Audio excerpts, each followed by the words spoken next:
aqui com a professora Maria Inês Midrovski, da Universidade de Comahue. Doutora em Filosofia pela Universidade de Buenos Aires e tem como áreas específicas de pesquisa a filosofia e a teoria da história. A professora Maria Inês compôs o nosso 10º SNHH com a conferência Emergências, as formas temporais do espaço. Professora, boa noite. É um prazer recebê-la aqui. Gostaria de agradecer pela presença no evento e dizer que a conferência foi maravilhosa. Muchísimas gracias. Muchísimas gracias y gracias a todos ustedes por haberme invitado, principalmente por entrar en contacto con generaciones muy jóvenes que se interesan en la historia y en los problemas del presente, en situaciones tan difíciles como las que estamos atravesando en Latinoamérica. Sí. Era isso mesmo, que eu ia pedir para a senhora falar um pouco como foi a conferência, principalmente para as pessoas que estão acompanhando o evento pelo YouTube. Essa questão da temporalidade, das emergências no nosso meio nos dias de hoje. Se a senhora puder falar, desculpa.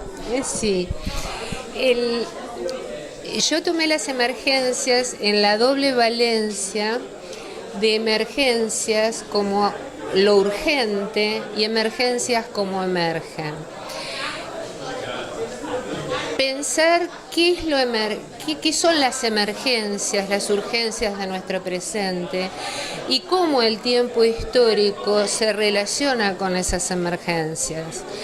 El problema central es yo vengo trabajando un concepto que es políticas del tiempo. Las políticas del tiempo, como yo lo entiendo, es una herramienta que me permite mostrar cómo hacemos cosas con el tiempo y sobre todo el tiempo histórico. El tiempo no es algo que existe por fuera de nosotros, el pasado está, el presente está, el futuro está.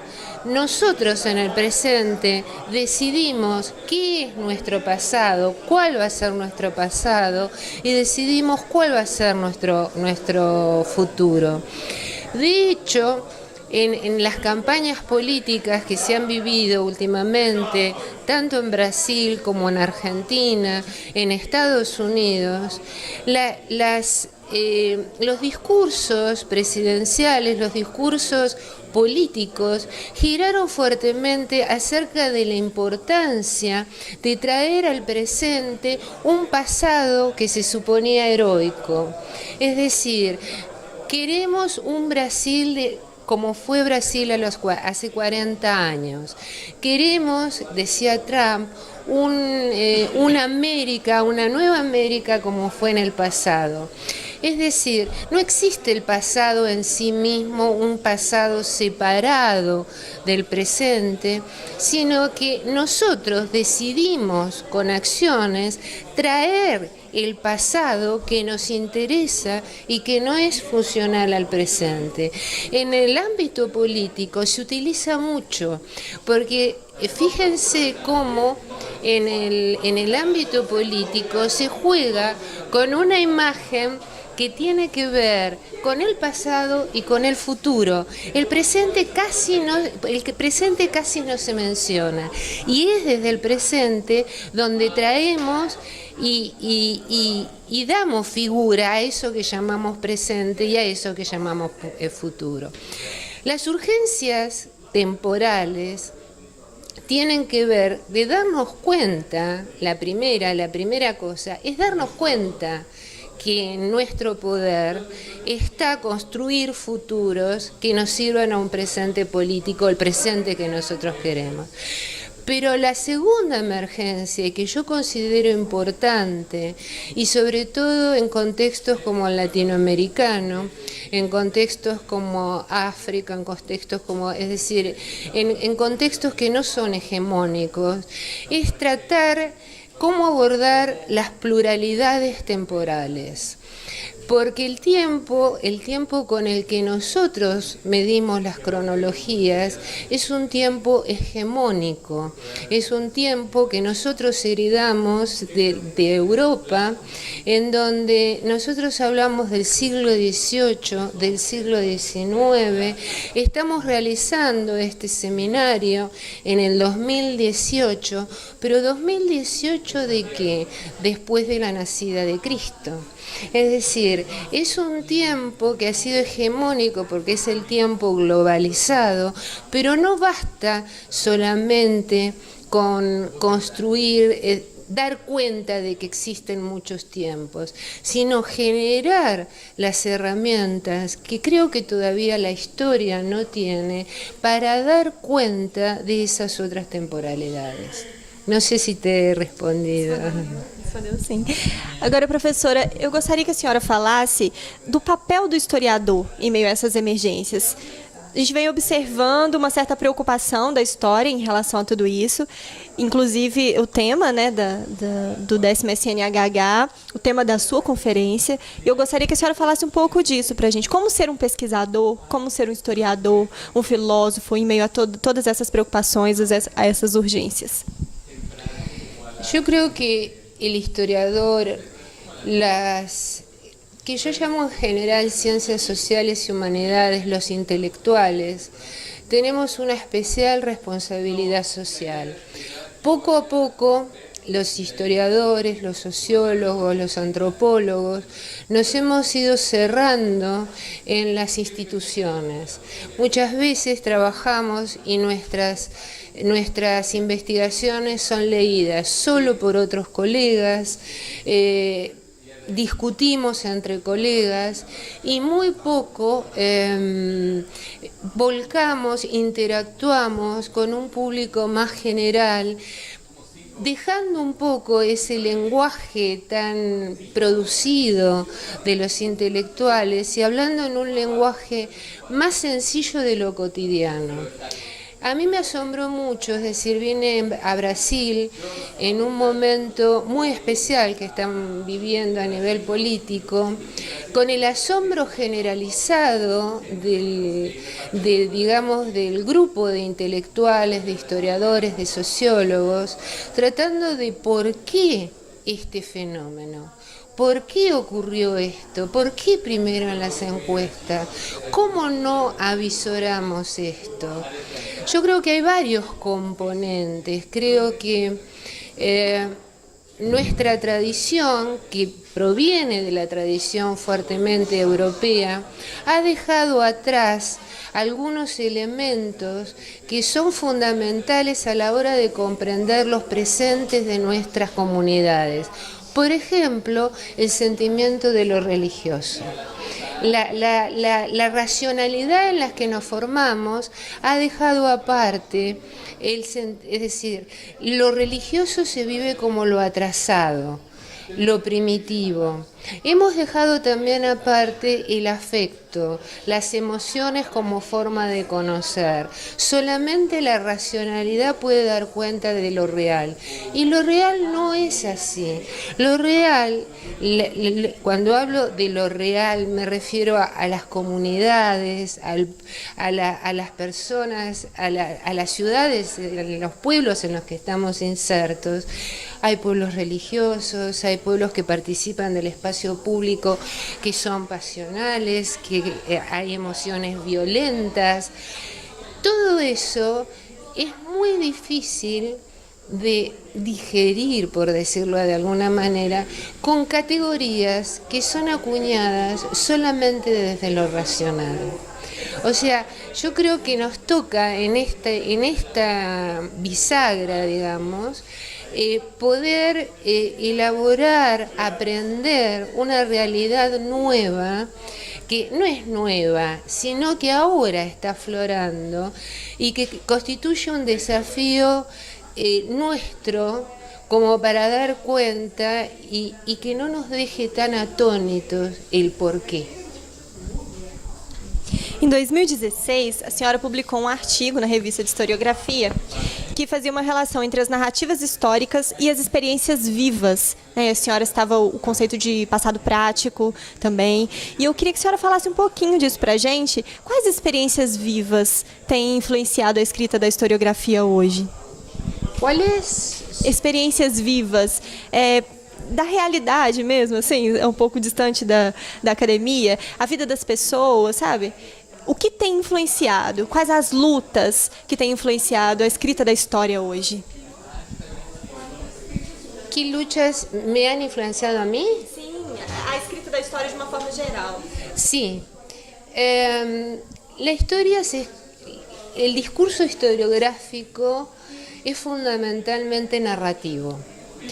Los teóricos han devaluado la narrativa diciendo que era un discurso muy fácil, que la ciencia no puede narrar, que no se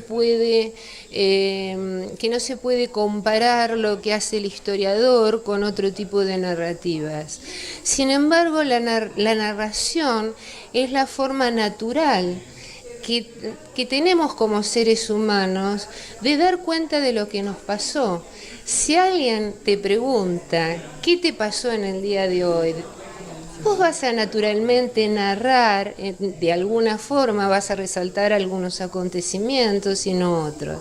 Eso por un lado, es decir, tratar de que la narrativa no sea devaluada y que pueda no reflejar, no utilizaría la palabra reflejar, pero sería el discurso que más nos acerca para poder dar cuenta de esas historias de vida que nos rodean y que a veces los historiadores se mantienen tan alejados. Por otro lado, cuando utilizamos las narrativas siempre tienen un impacto ético y político. ¿Por qué? Porque la narrativa trama los acontecimientos de forma diferente. Doy un ejemplo y lo tomo de Argentina, que es lo que más conozco. Los revisionismos históricos son fundamentalmente cambios de tramas en las narrativas. En la historia nacional argentina, los grandes héroes del pasado, entre los grandes héroes del pasado, estaba por ejemplo Julio Argentino Roca. Yo vivo en la Patagonia y no hay hay un pueblo que se llama Roca y no hay una sola ciudad que no tenga una calle principal que se llame Roca, una estatua que se llame Roca. En los 80 hubo un revisionismo, un cambio de sentido, un mirar hacia el pasado diferente, por razones varias que serían muy largas de explicar. La narrativa de Roca cambió cuando era parte de la constitución del Estado-Nación. La narrativa era una epopeya y Roca era aquel militar que había incorporado las tierras patagónicas al Estado-Nación. Luego la narrativa cambia su trama a una tragedia y Roca se transforma en un genocida que ha destrozado y ha quitado las tierras a los pueblos originarios. Entonces, las narrativas tienen mucha relación con el presente, porque ese presente en donde hubo muchos cuestionamientos, en donde hizo mucho impacto también los genocidios europeos, donde estábamos saliendo de las dictaduras, donde estaba teniendo su peso también el pensamiento decolonial, nos hizo rever el sentido de los acontecimientos. Entonces esa narrativa de una epopeya a una tragedia responde a las demandas éticas de un presente. Professora, acompanhando conferências, entrevistas, artigos, nós percebemos que a senhora tem se preocupado bastante com a discussão da história do tempo presente. Sim. Eu gostaria que a senhora falasse um pouco a respeito, propriamente, da história do tempo presente, principalmente da história do tempo presente na América Latina hoje. Bueno, la historia del tiempo presente también es una subdisciplina nueva de la historiografía que también empieza a tener su apogeo en el siglo, en la década de los 80, por estas múltiples razones que he mencionado. Se caracteriza precisamente porque la historia del tiempo presente, en vez de referirse a ese pasado lejano y remoto y separado del presente que pretendía el historiador ser un pasado objetivo, trata de acontecimientos que forman recuerdos de generaciones que están políticamente vivas y actuando en el presente. La historia del presente es una disciplina que está muy asentada en Francia. Es una escuela que tiene una tradición y tiene una formación en Francia y comenzó a entrar lentamente en Latinoamérica con muchísima resistencia. ¿Por qué? Porque luego de la dictadura había la generación de historiadores que estaban actuando en ese momento político, no querían revisar ese pasado reciente, también por cuestiones políticas muy fuertes. Y porque estaban formados en la escuela tradicional de que si el pasado es lejano, entonces el historiador no va a contaminar ese pasado con sus intereses políticos. Poco a poco esa resistencia se fue venciendo y en Argentina encontramos ya generaciones de jóvenes historiadores que ya han sido formados con sus doctorados en la historia del tiempo presente, que es fundamentalmente una historia política, porque es una historia que busca dar cuenta de un presente político, de por qué ocurrió lo que ocurrió en los contextos latinoamericanos. Con más o menos suerte se está conformando esa disciplina en el resto de América Latina. En Brasil todavía es resistida, es muy resistida, y en México no tanto, por el trabajo de algunos historiadores, bastante resistida en Chile. Tiene que ver también con el posicionamiento político de los intelectuales que ocupan el poder en el momento en las instituciones. Pero la fuerza de las nuevas generaciones yo creo que va a permitir, como en Argentina, romper eso y que se instale finalmente y se deje ese prejuicio epistémico de lado, de esa separación que nunca existió. Hoy estaba en la clase hablando con una alumna y me hablaba del pasado de la esclavitud y dice, aun cuando haya ocurrido hace mucho tiempo, ese pasado está vivo todavía en Brasil y cuesta mucho dar cuenta de eso.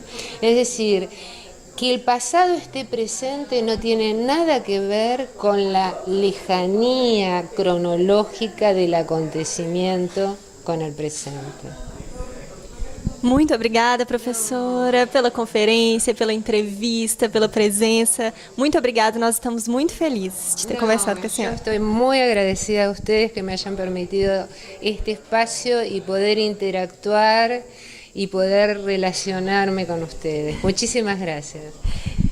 Nós acabamos de entrevistar a professora Maria Inês Mudrovsky e nós ficamos por aqui no SNHH. O seminário já está no finzinho, mas você pode acompanhar todas as conferências pelo nosso canal, todas as entrevistas. Se inscreva no canal, curta a nossa página, deixe aqui embaixo os seus comentários. Até mais!